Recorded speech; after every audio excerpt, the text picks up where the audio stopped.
Right about now, the fumes are making me sick. I can only imagine what it's like in my house right now. All of those fumes, the wind is from the direction from the south going north in the direction of my home, and all those fumes just came right in my bedrooms the windows are open upstairs, and my downstairs window in my dining room. This is Sunday, April 17th, 2016, Little Falls, Minnesota.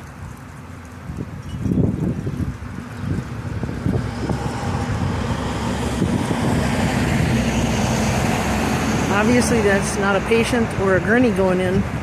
That's some kind of a run for, I don't know, blood or something.